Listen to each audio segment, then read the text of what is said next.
Okay, so after that amazing breakdown by Mr. X, which has just provided a really kind of comprehensive overview of the Admiral Wilson leaks for anyone who was already either familiar, you're hopefully now more informed, and if you have never heard of them before, hopefully this has been extremely interesting for you. So what we're going to do now is we're just going to jump into some questions and answers. So the first question that we're going to go with is, in your opinion, how important are the Admiral Wilson document leaks? Why do you think they need more attention by the public and, more importantly, really by mainstream media?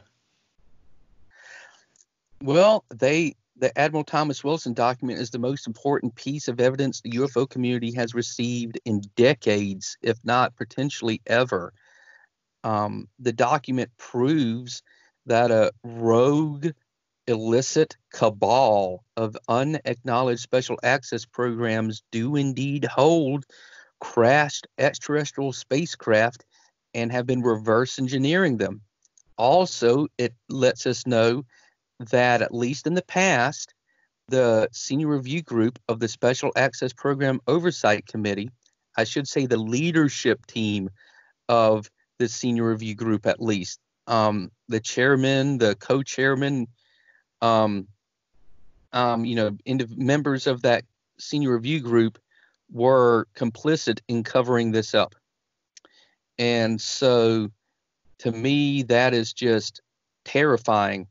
And this document is what could help expose them, could help expose this UFO cover-up that has been going on for so long. Another question I'd like to ask you is, if you were in a room with members of To the Stars Academy and any of their affiliated advisors who were in turn also involved in some shape or form with the Admiral Wilson documents, and could provide key insights currently unknown. If you were sitting in a room with people like Hal Puthoff, Eric Davis, Luis Elizondo, Kit Green, etc., what would you say to them?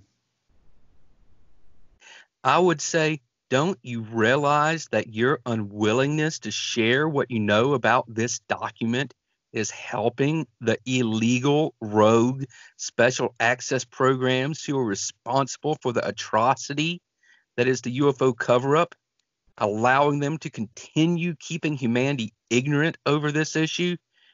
Their place in the universe, answers to questions that have plagued humanity for thousands of years, earth-saving technologies that manipulate the vacuum itself. These gatekeepers have decided they have the authority to sequester all of this from us as if they were gods themselves. Do you realize that the most patriotic thing you could do for your country is to expose these cabals that have hijacked control of this topic and make sure that it's returned to our democratically elected representatives? For God's sakes, what do you think the founders of this country and the authors of the Constitution would have to say? Do you think they'd support your decision to remain silent? Or do you think that your admittedly hard-earned, top-secret SCI clearances are more important than getting these truths out there? Many of you have been playing the game and abiding by the rules for decades in the hopes that they'd eventually let you into these programs and give you access. Do you realize that's not realistically going to happen? The only way for all of you to obtain the knowledge and positions that you truly deserve after your decades of research is to release the core secrets that will bring down these programs once and for all. There is no use denying it. You know a great deal more about these programs, their identities, their code names, the contractors involved, what they're working on, and even more. If you could just summing up half the courage of one of the doctors or nurses in this country that are caring for coronavirus patients, often without personal protective gear, knowing that they are taking the risk of getting sick or dying themselves, or even worse, carrying it back to their spouses and children at home, then you'd share what you know openly and start going on the offensive against these programs. Doing this wouldn't make you a traitor. You wouldn't be committing some unpardonable sin against your country. No, you'd be heroes, true heroes that would be remembered for generations because you took action. direct, bold action that no one else could, because no one else has nearly as much information on these programs as yourselves. We need you. We're depending upon you. Please don't let your country down. As Benjamin Franklin once said, those who would give up essential liberty to purchase a little temporary safety deserve neither liberty nor safety. You may think the safe thing to do is continue avoiding all discussion of classified material and keep jumping through the hoops to avoid crossing or offending the special access programs working on reverse engineering, or upsetting their overlords, such as whatever might remain of MJ-12 or the control groups. But none of us are safe. None of our families are safe. And even none of our children are safe until full disclosure about the UFO subject happens and these organizations are brought down. Until then, we have no true liberty. All 7.8 billion of us sharing this planet are wearing chains around ourselves, even if we can't see them. I could not imagine a better answer to that question, and I can only hope that in some way, somehow, some of the members of To the Stars Academy and some of the people responsible for these documents in one way or another hear that statement, because that was profoundly important and absolutely on point. So thank you so much for giving that statement. You're welcome. So one thing that could help, and is one of the main key focuses, is obviously the chain of custody relating to these documents and how exactly they managed to get out into the public realm. So can you just kind of break down the chain of custody for us? Okay, that's an important question.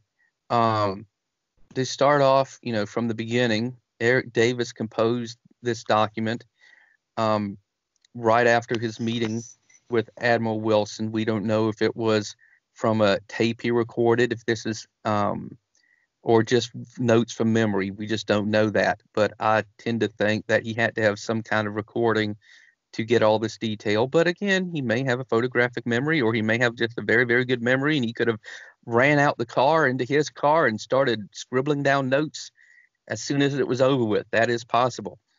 But at one time, Eric Davis, perhaps during the time that this meeting took place, was a member of NIDS, which was the National Institute for Discovery Science. That was Bob Bigelow's organization. This document, at somehow, some way, was transferred to Edgar Mitchell, who was a science advisor to NIDS, and that's documented. You can go on the Wayback Machine, find the old version of NIDS website, and you will see Edgar Mitchell's picture right there, and it lists him as a science advisor. I think he might even have been like chief science advisor. So he was in that organization. And so because he was a member of that, it gives a reason why he would have a copy of this document. And also because he was directly involved in the whole affair from the beginning, in the initial briefing of Admiral Wilson. So he would have had a reason for Eric Davis to give it to him. Or if it wasn't Eric Davis, if Eric Davis could have shared it with Puthoff, for example, and Puthoff could have been the one that gave Edgar Mitchell a copy. We don't exactly know, but it was obviously someone in the NIDS organization.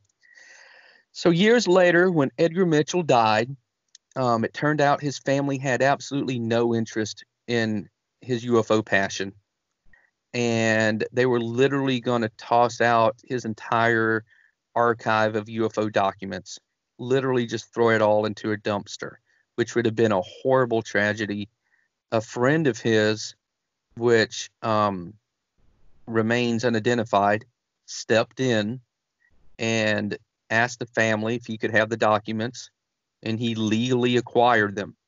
They were not stolen. They were not hacked. They were not taken without them knowing. They were legally acquired from the family because he had been a friend of Edgar Mitchell.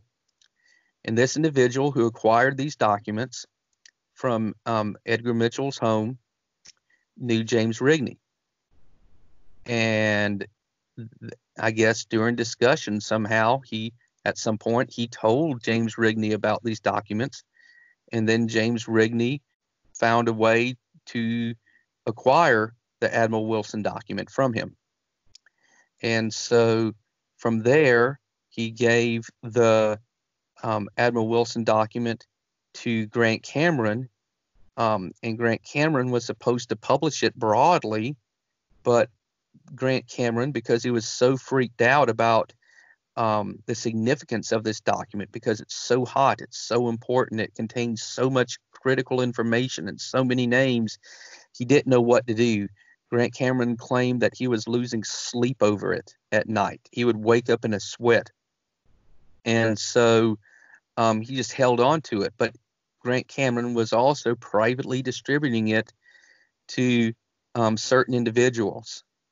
And apparently one of these individuals, who could have been one of the so-called young guns of ufology, like some people like to call them, it could have been one of them. We don't know. Grant Cameron claims he has a suspicion of who it was, leaked one of these documents to Reddit. And it sat on Reddit for a period of time, completely unnoticed, until someone on Twitter apparently noticed it or was informed about it, and they posted a link, and then it just went viral. And I'm so glad it was leaked and Grant Cameron was not the one that actually posted it, because Grant Cameron has described how he told his assistant originally to literally black out every single name in the document and to black out other bits of information as well. So it would have been a heavily redacted document if Grant Cameron would have had his way.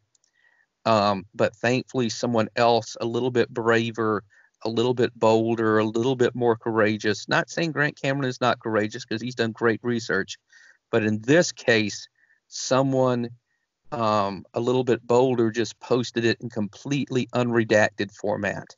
And I think that is so critical, because that's what's the information in this document is what's going to help disclosure happen. If reporters can actually have the courage to use this and investigate and then report on it. All right. So who do you believe are the most important players in the whole Admiral Wilson Leaks scenario that are not specified within the transcripts? Well, I think that the identities of the members of the senior review group at the time when he was searching for these special access programs is very important. He does not name the members of the senior review group at the time. And I think he does not name them because he would not want to reveal classified information, because they would have most likely have been read into this program. The name would have been on the bigot list. So to reveal who they were could potentially be revealing names that were on the bigot list and therefore would have been a core secret, which he was not willing to share with Eric Davis. But we know, we think we know who was on the leadership team of the senior review group. There are other people that would have served in the senior review group, but this would have been the leadership team. The first name is Noel Longmire Jr. Noel Longmire Jr. At the time, he was serving as both the Deputy Undersecretary of Defense and the Undersecretary of Defense. And traditionally, during that time period, it was the Undersecretary of Defense that would have been the chairman of the senior review group.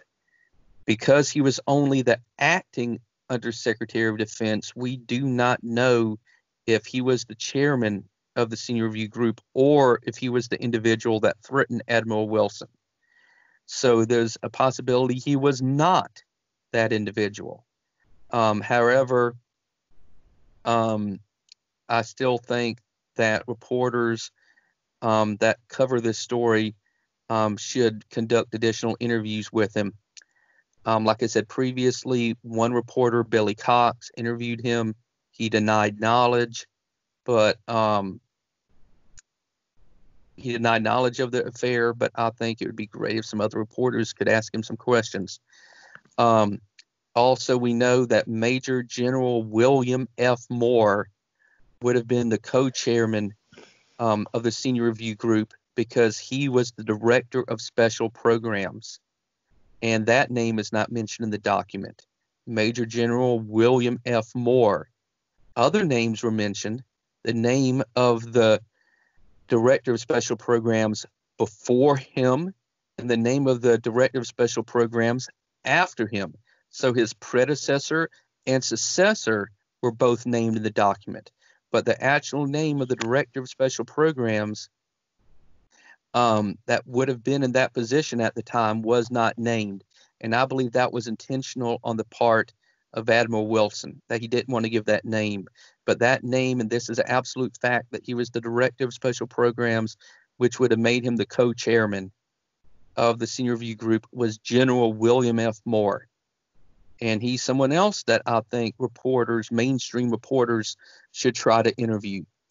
Also, Richard F. Williams, also known in some documents or referred to in some documents as just Mr. Dick Williams. So that's Richard F. Williams, or Mr. Dick Williams would have been the executive secretary of the senior review group, because he would have been serving, he would have had a position on the Special Access Project Coordination Office. And so he's someone else that should be interviewed, because he served for a very long time in the Department of Defense. And you can find his name in a lot of documents online that are declassified about the senior review group.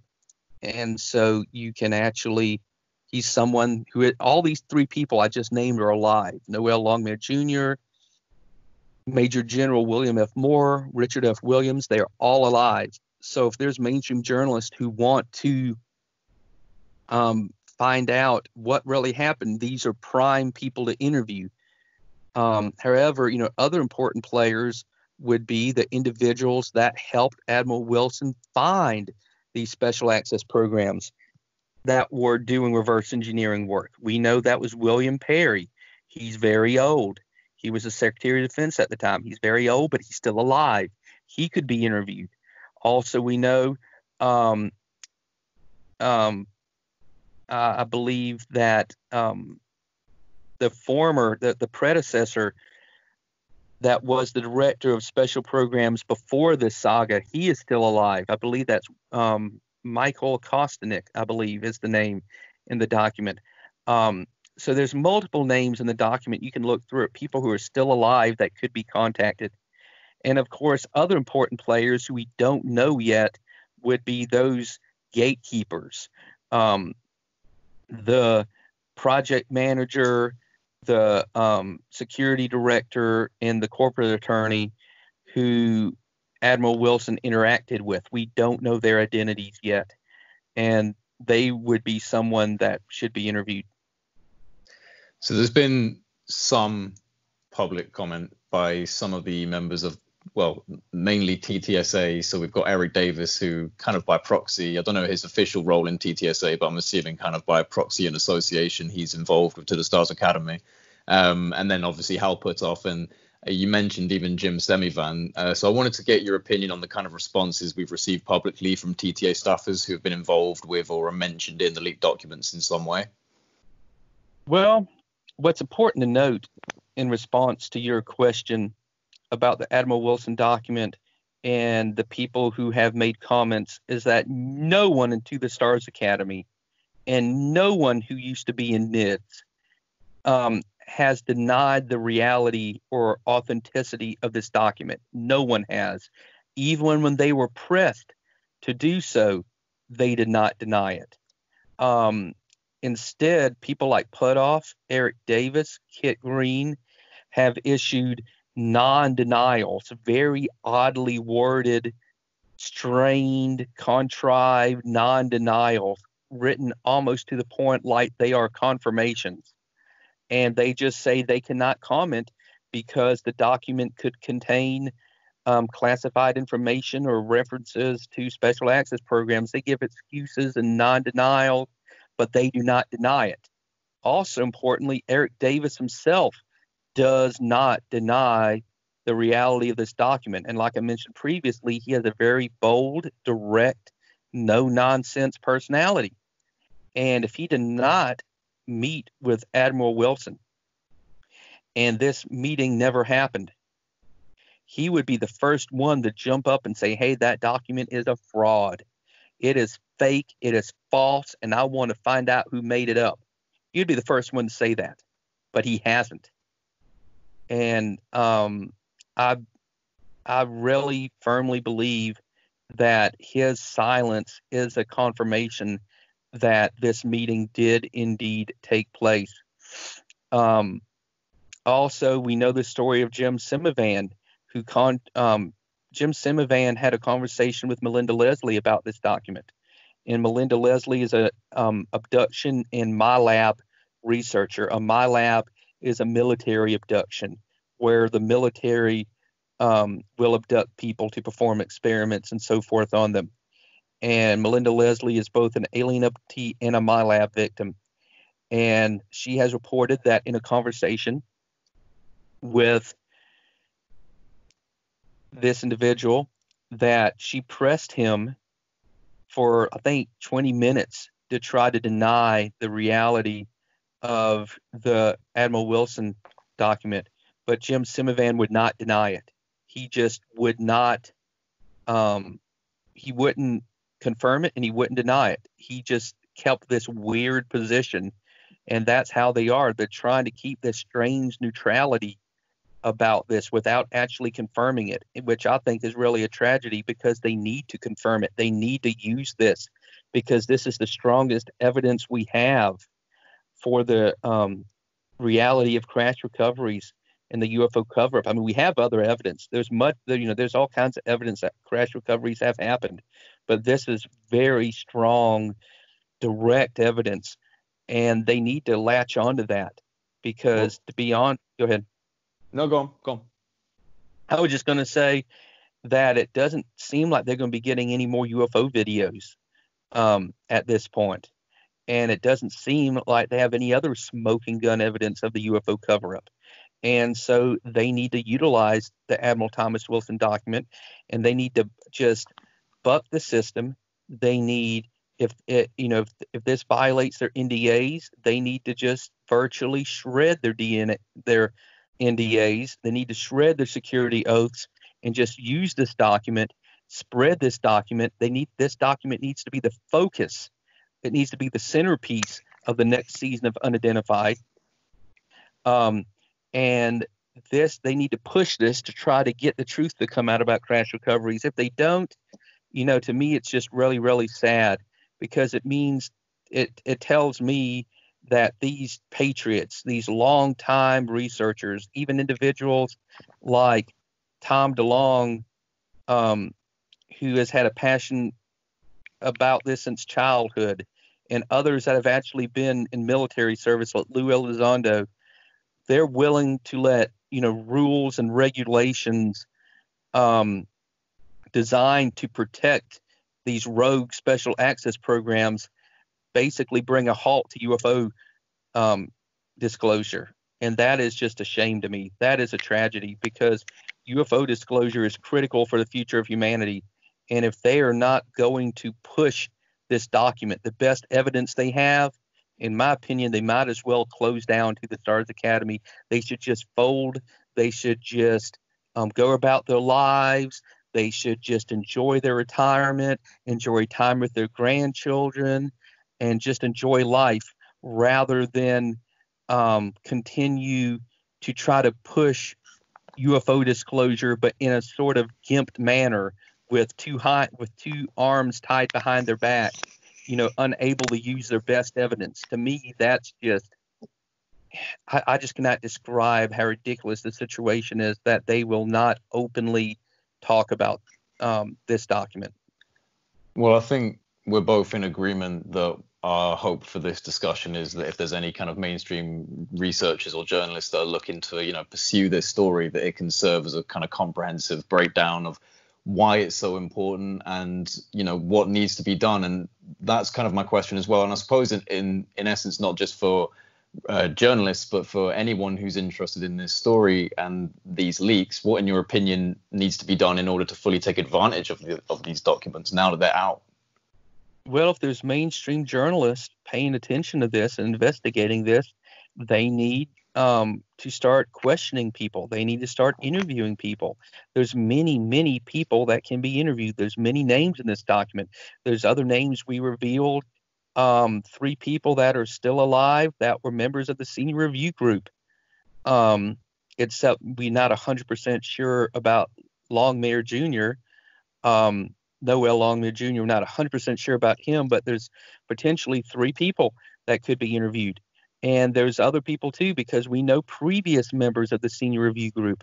Also, I want to suggest that any mainstream reporters who are listening to this realize that there have been, even in just the last couple of decades, at least 13 different directors of special programs for ALSTAT.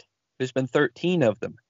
And I can read these names out really quickly if you want me to, because I think all of these individuals should be contacted and should be asked about these UFO programs. I think you should go ahead. Okay. And all this information is freely available online. It's not classified. It's on ordinary websites if you do the digging to find it.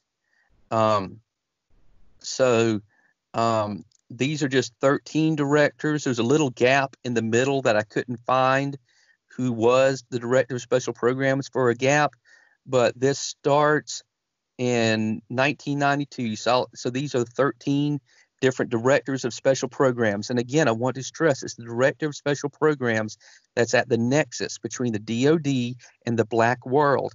All the program managers of all the special access programs have to report to him, and then he reports it to the senior review group, and then the senior review group reports. They choose what to report to their overall special access program oversight committee. So it's this position which is so critical, and he's going to be mentioned in here, but again, General William McCaslin, Tom DeLonge's original insider that he said was such an important man, he was a director for special programs, and he needs to be interviewed. So I'll start with this list. Number 1, and there was director of special programs before this, but I just went this far back. Number 1, Brigadier General Ralph H. Graham. Again, Brigadier General Ralph H. Graham, 1992 to 1993. Number 2, Major General Michael C. Kostanek, which we've already talked about. Major General Michael C. Kostanek, June 1994 to September 1995. Number 3, this was the director of special programs that would have been on the senior review group during Admiral Thomas Wilson's search for the special access programs. So it's Major General, number 3, Major General William F. Moore. Major General William F. Moore. Major General William F. Moore, December 1995 through September 1998.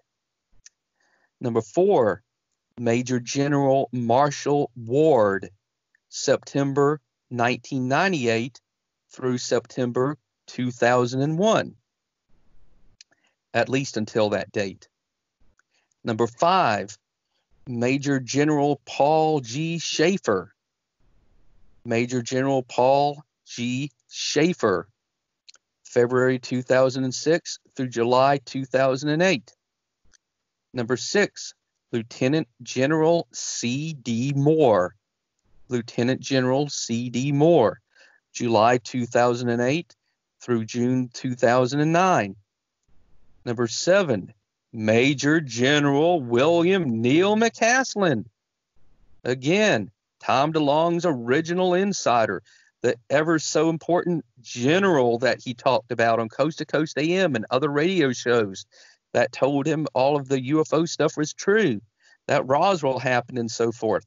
This is Major General William Neal McCaslin, June 2009 through May 2011. Number 8, Major General Thomas J. Masello, May 2011 through 2013.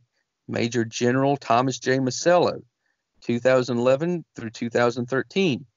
Number 9, Brigadier General Richard S. Stapp, July 2013 through November 2014. Number 10, Brigadier General David B. Bean. That's B-E-E-N. Brigadier General David B. Bean. That's his last name is B-E-E-N. That's March 25th through August 2016. Number 11, Major General John P. Horner. Major General John P. Horner, July 2016 through May 2018. Number 12, Major General Don Dunlop, 2018 through May 2019. Number 13, Air Force Colonel Bruce Monroe. He was Dunlop's replacement. So Air Force Colonel Bruce Monroe, and he started in May 2019. So that's the last one I have. And I believe reporters, mainstream reporters that are investigating this, they should try to interview as many of these as possible. They all sit at this gateway between the black world and the DoD oversight mechanisms of these special access programs. So these are very important people who would need to be interviewed. So I hope that answers the question. Yeah, absolutely. Are there people that you think need to be, in congressional hearings in relation to this? Oh, yeah, there's many people that need to be called into congressional hearings. I think that's the only way to really get the truth out is congressional hearings, because you have to realize the level of secrecy on this topic has went to an absurd level, an insane level. It's secrets stacked upon secrecy, and they're breaking the rules. They are hiding out behind other programs. All of this has been buried within private corporations, which are inaccessible through Freedom of Information Act requests. You can't send a FOIA request to Lockheed. You cannot. It just doesn't work. It's not applicable to a private corporation. And all of this is just buried. The only way to get the truth out is if Congress has open congressional hearings, and this can't be done behind closed doors. You cannot end UFO secrecy and bring it into the cover-up if you make the congressional hearings secret. Whatever former classified programs or currently classified UFO programs get revealed, they just have to be revealed openly and publicly. It has to be. If that doesn't happen, then the congressional hearings are useless. So we need open, transparent congressional hearings, nothing classified, no closed doors sessions, not a single one. Every session has to be completely open, and we need many different people to be called to testify. Obviously, we need Admiral Thomas Wilson to testify, to tell his story. We need all the individuals who had been in the senior review group at the time. We need them to testify. We mentioned their names already. We also need other members of the leadership in the DoD at the time, including everyone up to William Cohen, which was the Secretary of Defense, William Cohen. All of them need to testify. All the former director of special programs that I just listed, including General William McCaslin, need to testify in congressional hearings. What a lot of people don't realize is the Department of Energy. They have a senior review group of their own because they have special access programs. And in addition to a special access program oversight committee, they also have a senior review group, sort of like the DoD. And the leadership of the Department of Energy's senior review group needs to be summoned to testify, because there's a lot of evidence that some UFO programs, reverse engineering programs, maybe even the Flux Liner, we don't know, maybe the TR-3B, we don't know, could have been hiding behind the Atomic Energy Act of 1954, because any technology that has to do with atomic energy production falls under that act, the Atomic Energy Act of 1954, and anything that falls under that act is controlled by the Department of Energy. And also another little thing I was going to mention here is that if these UFOs that they have acquired, if they believe, they don't even have to know it, if they just believe that they utilize nuclear power in any way, like if they have a self-organizing plasma in their core, a macro EVO, exotic vacuum object, for example, then they might be hiding it behind an even more restrictive Department of Energy classification. And this classification is called a critical nuclear weapon design information. That's CNWDI, critical nuclear weapon design information classification. So there could be these programs buried in the Department of Energy, managed by private corporations, that would be leeching funds off the Department of Energy. So whoever is in charge of their senior review group, and they need to be called to testify as well. Also, I believe all of the original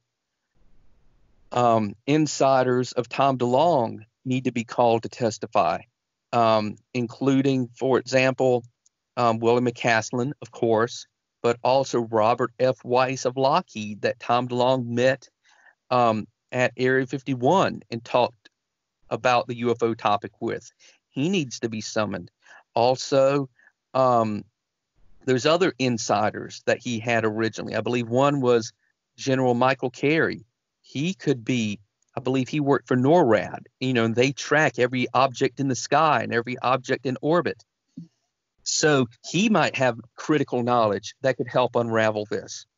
And also there's people in TTSA have been researching this topic for decades, and they have probably signed NDAs and non-disclosure agreements, and have heard all sorts of information from different parties that they promise to keep, confidential, because that's a big problem in the UFO community right now.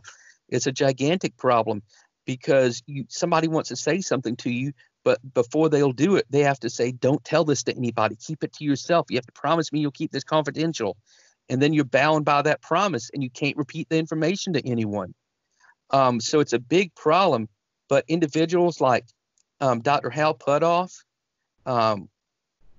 Christopher Kit Green, in TTSA, they need to be, like Christopher Kit Green isn't actually in TTSA, but he's part of their larger network. And he was also a member of, I believe he was a member of NIDS at one point, or at least closely affiliated with them. They need to be called to testify. And of course, Eric Davis himself needs to be called to testify, because not only did Eric Davis have this amazing meeting with Admiral Wilson, but it seems like in one of his interviews, he very, very strongly at least alludes to the fact that he was partially read in to a special access program. He talks about meeting the vice president of a legacy aerospace corporation that told him, yeah, I worked in the reverse engineering program, but I don't anymore. So he has all kinds of inside information that he needs to share to Congress. I would also say that Dr. Stephen Greer needs to be summoned to Congress to speak, because he claims to have loads of information he has never shared as an insurance policy. So if anything ever happened to him, all this information he's never released would be published. But that information needs to be released immediately in a congressional hearing for everyone to know. And obviously, when all these people are speaking, this would be a long process. It wouldn't be a one-day affair. This would be weeks. This would be weeks of televised congressional hearings, and other names would come up. And then those individuals would have to be summoned to testify. And anybody that wouldn't testify, Congress needs to send authorities out to bring them to testify if they won't do so voluntarily, or if they are too old, if they are in a nursing home, if they are in a care facility, then they need to send congressional representatives to get testimony from them remotely, or use a secure streaming service to stream the testimony straight to the open congressional hearings. All of this has to be open, and it has to be transparent, because the whole purpose of this is bringing light to a very obscure, dark, scary subject. And I say scary not because of the ETs being scary necessarily, not because there's ETs visiting Earth or that UFOs have crashed, but because private corporations and rogue special access programs have usurped the authority of our democratically elected representatives. That's what's terrifying. I think there's more than enough information out there now for any mainstream reporter who wants to latch on to this story to give them a direction to go. And there's many people they can interview. There's many sources for information. If anybody listening to this in the mainstream media wants to talk to me, they can always send you an email or contact you, and you can forward me the correspondence, because I think this is a story that needs to be told, because the future of human civilization depends upon this. Well, we've discussed this a lot, but why do you personally think UFO disclosure is so important? And also, why do you think it's worth taking it to the level of things like congressional hearings when it comes to these types of document leaks as well? Well, obviously, the first obvious thing that comes to mind is that we're such a warfaring species, we're destroying ourselves. We work against each other. We don't work for the common good on this planet. Different countries are either in actual physical combat against each other, or they play spy games against each other, or they lie to each other about issues like coronavirus, and they hold information back from each other.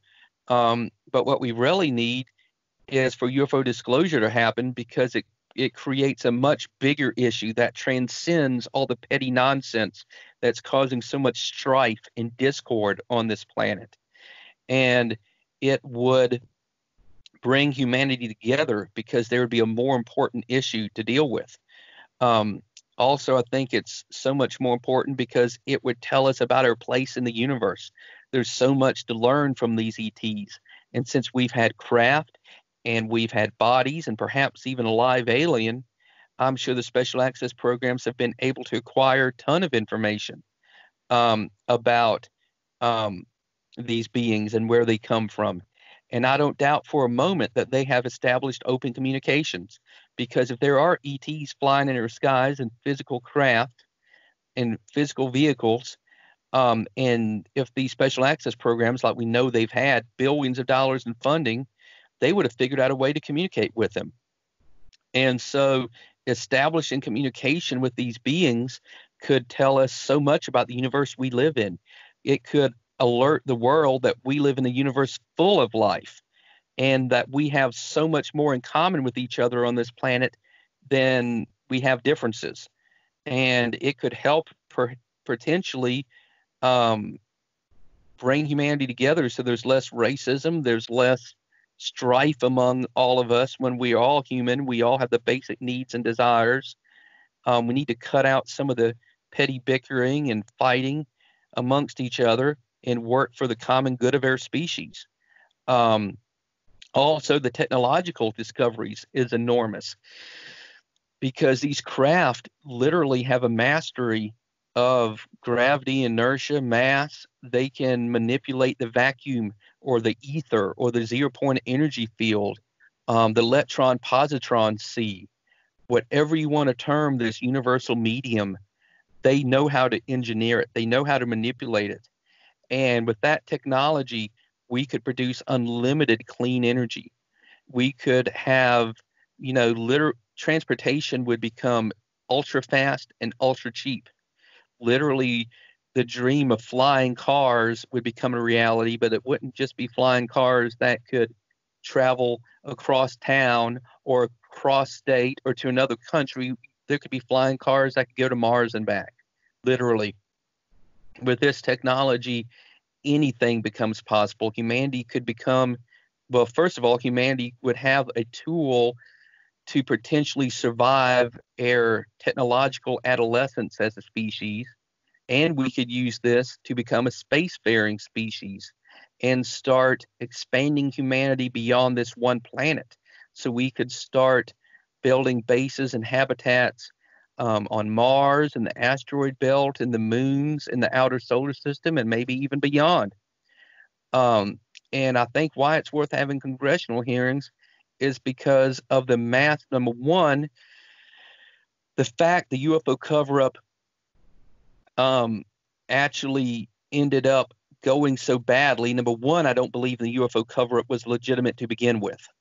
However, from a certain point of view, you could kind of understand that right when Roswell and these original crashes happened, they really didn't know what was going on. So from a certain limited point of view, you might could understand a little bit of secrecy to begin with, but it turned into a monster. And it ended up being transferred for decades and decades, for a whole human lifespan. This cover-up has been going on for nearly 80 years. And it was transferred to special access programs and being managed by these corporate entities so that it would be hidden from not only the public, from not only the people of this country, but also of democratically elected representatives and our leaders in the military and even presidents. It was hidden away from humanity, and it has to be revealed. And I think it's the most important issue facing humanity right now, and it deserves congressional hearings, and it deserves revolutionary congressional hearings. And I'd say revolutionary due to the fact that for these congressional hearings to have a positive effect, we have to throw caution to the wind. They can't censor what these people are saying in public in these congressional hearings, regardless of the topic, regardless whatever the truth is, regardless how many alien species are visiting Earth, regardless how many crashed vehicles they recovered, regardless what the ETs had to tell us about the universe. The public has a right to know. So these congressional hearings have to be completely open and transparent. You have a pretty extensive background research knowledge in regards to things of like an exotic physics concepts regarding ET craft, potential energy systems for UFOs. And I'd like to gauge your opinion and let you give your opinion to the listeners on how you think some UFOs work in regards to their propulsion systems. Well, there have been many different types of UFOs cited over the history of humanity and in modern times. And there's probably many different types of propulsion systems, utilizing different variations. But I think fundamentally they all work by manipulating the vacuum, by manipulating what I referred to previously as the zero-point energy field. Basically, in the past, Maxwell, in his original equations, he utilized what was called the scalar and vector potentials. And basically, they described the medium throughout all of space, even within our bodies, even between the atoms, and even within the atoms between the subatomic particles, there is this medium that exists everywhere. And he termed it the scalar and vector potentials. The scalar potential could be briefly described as, imagine that you are under the surface of a river and you feel the water pressure equally all around you, a uniform pressure pushing against you. That could be considered the scalar potential. The vector potential would be considered the movement of the water, the flow of the water, the current of the water down the river. That would be the vector potential. And by manipulating these potentials, you can control mass, you can control inertia, you can control gravity, and I believe that you can control the flow rate of time. I don't want to get into this detail and too in depth, but I have some skepticism about wild time travel, going back and forth to the future and the past and creating paradoxes. That seems to present some problems there. But if you look at the theories out there, it makes perfect sense that the flow of time could be controlled, either accelerating it in a certain region or slowing it down in a certain region. And to manipulate the ether and the vector and scalar potentials, my personal opinion after the research I've done is that a lot of these UFOs utilize self-organizing plasmas. Another term for a self-organizing plasma could be an EVO, which stands for Exotic Vacuum Object. Kenneth Radford Shoulders investigated EVOs for several years in a partnership with Harold Putoff and Bell Church, and eventually their partnership kind of faded out and they went their own ways. But he did some amazing research, and these EVOs have very exotic properties. And the one property we'll talk about right now is that they seem to, what an EVO is, it's a self-organizing plasma of electrons and ions, and they can be either spherical or toroidal, and they seem to nullify a huge portion of their mass and inertia. So it's like they're creating a warp bubble around them. And I believe that is a bubble of vector potential around them. And so they are manipulating the vacuum, and he was able to accelerate these tiny, tiny EVOs that's potentially only a few microns in size to a small fraction of the speed of light for very, very little energy input. Literally, it was as if their mass was only 1,000th or less of what it should be. And I believe UFOs are utilizing the same principle. They have an internal self-organizing plasma that creates a bubble of vector potential around them, which could be considered roughly, I'm sure there's differences because Star Trek is fictional, but the basic concept of producing a field around yourself that allows for faster than light propulsion is indeed a real concept in my opinion, and they utilize that. Now, I believe that some UFOs most likely utilize really advanced concepts. Some of them, they might utilize all these advanced metamaterials we hear about with nano-layered, all this bismuth, magnesium, nano-layered stuff. That could very well be possible. But what I believe the real secret is, I believe what the fundamental truth is, that the powers that be in these special access programs and what Lockheed doesn't want us to know is that it does not require metamaterials to produce anti-gravity craft, to produce a warp field, to produce these godlike vehicles that could take us around the solar system in hours. Instead, it only requires the production of a self-organizing plasma, which on the surface would have what's called a double layer, which is one side of the double layer would have positive ions, and the other side of the double layer would have electrons. But these electrons would be not ordinary electrons, but they would be in the form of Cooper pairs, and they would be exchanging energy with each other, and their waveforms would be overlapping. So they would no longer be completely individual electrons, but they would be what's called a Bose-Einstein condensate, because their waveforms, what they are, their fundamental structure would be overlapping with each other. And I believe when in a self-organizing plasma, this structure is formed, it can gain more traction with the vector potential and scalar potentials or the ether. So when it moves, so let's say you have it spinning or you have it flowing, this double layer can actually produce a way stronger vector potential or flow of ether than ordinary electrons that were not in a superconducting state. and I believe it's a superconducting quantum membrane that forms on the self-organizing plasma on the exterior at this double layer, which is critical for the anti-gravity effect. For example, there's information around that leads to the possibility that the Fluxliner ARV was actually using mercury isotope 199, because we know that mercury, for many reasons, would be a likely candidate to produce a very well-organized macro-scale exotic vacuum object or self-organizing plasma. Mercury isotope 199, when it's doubly ionized, that means 2 electrons are removed from its outer shell.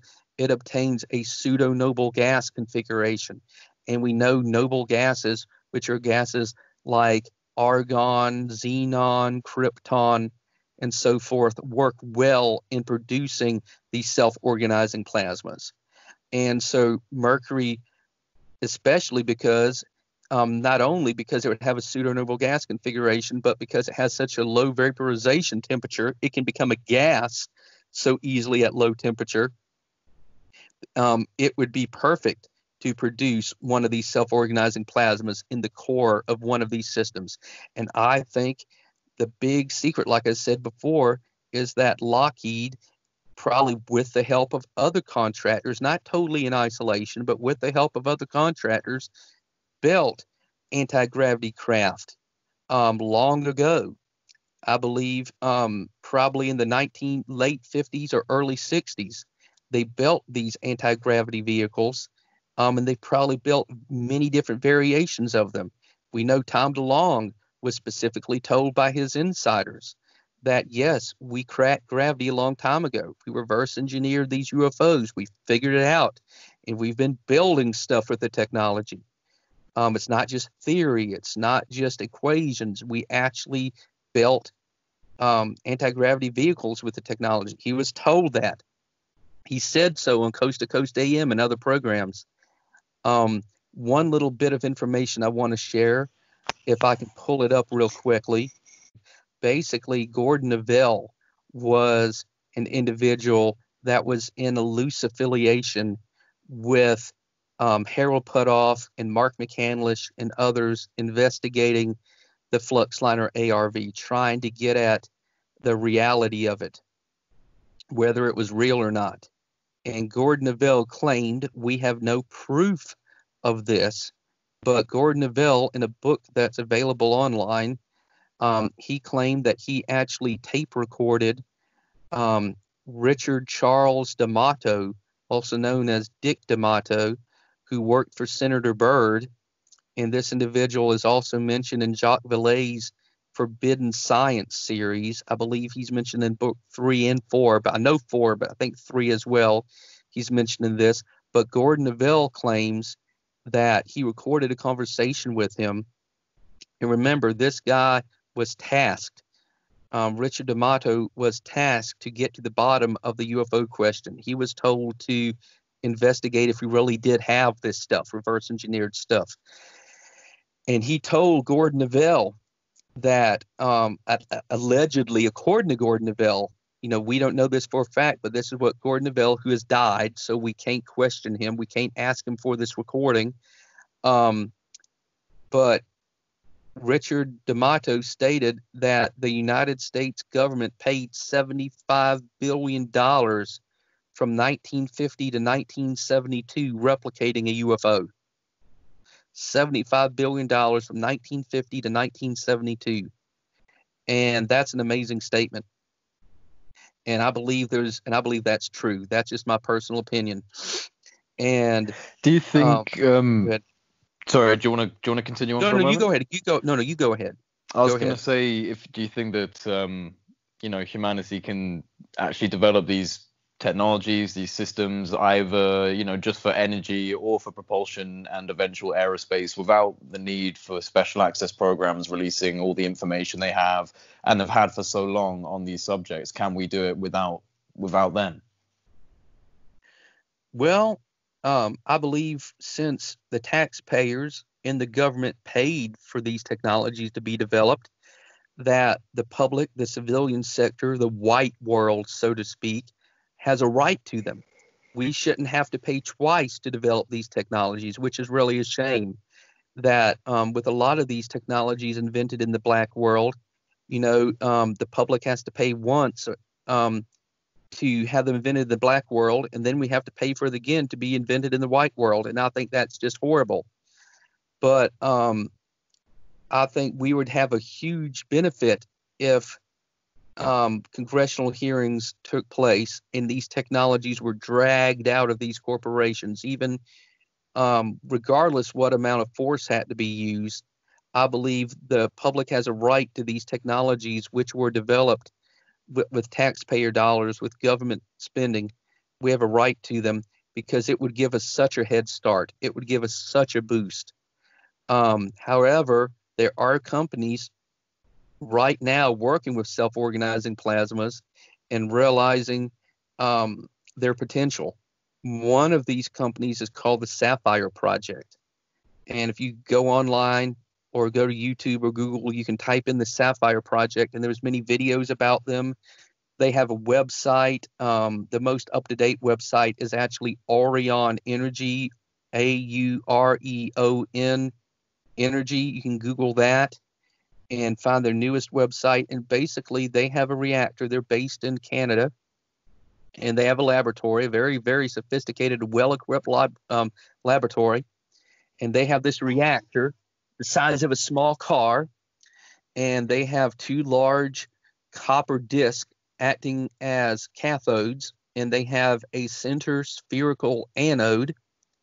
And basically, when they run current through it at a sufficient voltage, they create a self-organizing plasma around the anode that wraps itself around the anode. And when they adjust the current to the specific level where first of all, these big, beautiful double layers, this beautiful plasma-like structure that's like a Russian nesting doll with plasma layers within plasma layers forms. But when they push the current even higher, that's what controls it. This next stage, when they push the current even higher, the double layers collapse, and you have this brilliant, extremely bright, dense layer very, very close to the surface of the anode. And there's an extreme voltage drop there. So there's a powerful electric field. And when that happens, not only is tremendous excess heat produced, but also transmutations take place.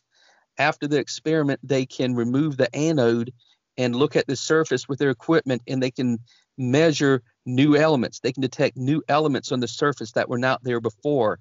And even in real time, they have the equipment to see elements being produced in the atmosphere of the reactor as well.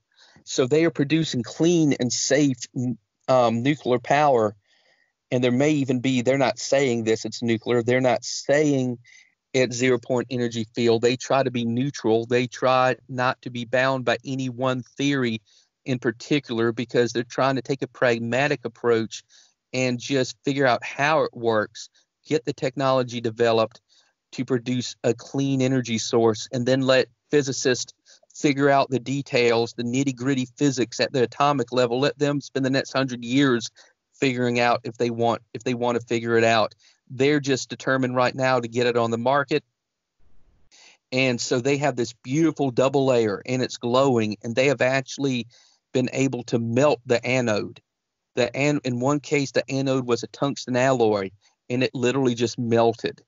And so they can produce a large number of different anomalies in their reactor. So I'm hopeful, because of the Sapphire Project and a couple others like them, that at least for energy production, there's progress being made. But at the same time, we shouldn't have to reinvent this, because I believe firmly that Lockheed and other legacy aerospace corporations have had their own versions of this self-organizing plasma technology that could provide unlimited clean energy and extremely fast non-Newtonian propulsion. They've had this technology for decades and decades, and they have a duty to release it to the world. And so I'm just against any idea of the public being forced to reinvent this when potentially $75 billion of taxpayer money was already spent to develop it years ago. Well, I hope people understand the importance of this discussion. We've now been going for 3 hours, just coming up on 3 hours and 20 minutes, and we've covered from start to finish literally pretty much every aspect that I think we could possibly cover on the Admiral Wilson documents. And, I think our hope is that if anyone is listening that has the ability to bring this out into a wider audience through mainstream media, that they actually do use this as some form of reference. And obviously, as Mr. X said before, if there is anyone that wants to get a hold of us, my email is in the description, which is projectunitycontact@gmail.com. So if anyone does want to get hold of us for further contact, for me to pass you on to Mr. X, then I'm sure you'd be happy for me to do that, wouldn't you?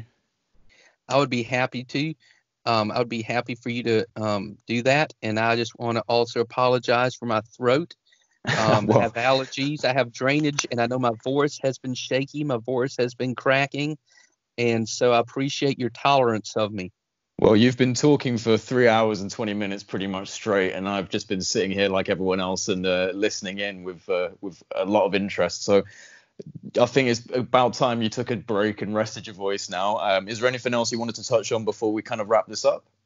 I just want to encourage one last time, any mainstream reporters that are listening, please pursue this. Pursue this story with vigor. Pursue it with everything you have, because this is the most important story in the history of mankind, except only for the birth of Jesus Christ himself. That's the significance of this story. And whoever cracks this story, the first reporters to report on it, are going to go down in history. They will be famous. They will have students reading about them for generations to come. So please push this story. Do the investigative work. Do your digging. Contact all of these individuals that we've listed. Contact other individuals. Talk to Harold Putoff. Talk to Eric Davis. Talk to all these people. They have the information to crack this whole thing wide open if they just choose to do so. They know where these special access programs are. They know how to find them because AATIP was denied access to them. They have the information. Don't let them fool you. Push for the truth and push for congressional hearings so the world can finally start progressing towards a more civilized, rational, spacefaring civilization.